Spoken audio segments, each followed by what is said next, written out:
एक दिन हजरत सैयद अब्बू सालेह मूसा जंगी दोस्त एक नदी के किनारे से गुजर रहे थे। उन्हें बहुत जोरों की भूख लगी थी। तभी उन्होंने देखा कि नदी के पानी में एक सेब बहता हुआ आ रहा है। उन्होंने वह सेब उठाया और खा लिया। सेब खाने के फौरन बाद उन्हें इस बात का एहसास हुआ कि यह सेब किसी न किसी बाग से टूटकर गिरा होगा और उन्होंने बिना इसके मालिक की इजाजत के इसे खा लिया है। अल्लाह के खौफ और परहेजगारी की वजह से उन्होंने तय किया कि वह इस सेब के मालिक को ढूंढकर उससे माफी मांगेंगे या इसकी कीमत अदा करेंगे। वह नदी के बहाव की उल्टी दिशा में चलने लगे। कुछ दूर जाने पर उन्हें सेब का एक बड़ा बाग मिला जो नदी के किनारे ही था। ये बाग उस वक्त के एक बहुत बड़े वली हजरत सैयद अब्दुल्लाह सोमई का था। हजरत अब्बू सालेह मूसा उनके पास गए और सेब खाने का पूरा वाकया बताकर माफी मांगी। हजरत अब्दुल्लाह सोमई ने उनके तकवे को भांप लिया, लेकिन उनका इम्तिहान लेने के लिए कहा, मैं तुम्हें इस शर्त पर माफ कर सकता हूँ कि तुम्हें 12 साल तक मेरे बाग की देखभाल और मेरी खिदमत करनी होगी। हजरत अब्बू सालेह मूसा जंगी दोस्त सिर्फ एक सेब के अनजाने गुनाह से बचने के लिए इस शर्त पर राजी हो गए। जब खिदमत का मुकर्रर वक्त पूरा हो गया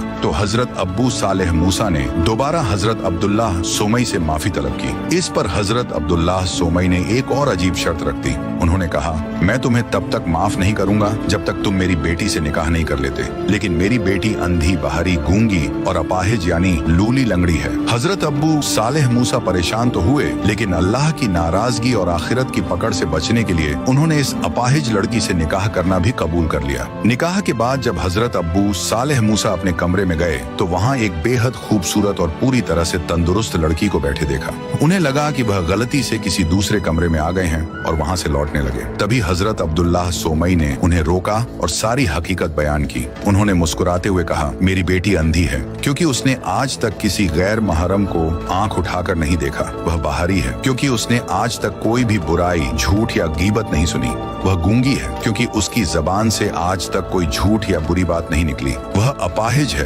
क्योंकि उसके कदम आज तक कभी किसी गुनाह या गलत काम की तरफ नहीं उठे। ये सुनकर हजरत सैयद अब्बू सालेह मूसा जंगी दोस्त बेहद खुश हुए और उन्होंने अल्लाह का शुक्र अदा किया। इन्हीं दोनों नेक और परहेजगार हस्तियों के घर कुछ अरसे बाद हजरत गौस से आजम शेख अब्दुल कादिर जिलानी की पैदाइश हुई।